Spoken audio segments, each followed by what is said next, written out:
So here we've got this Dayton commercial, see right there, table grinder, and I'm not going to make a video of using it. I'm just going to make a video of the startup sound because I think it is real cool.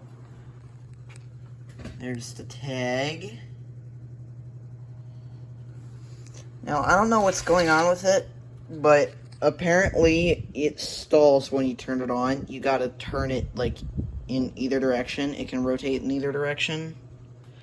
And, yeah, I really couldn't tell you what's going on with it, but here we go.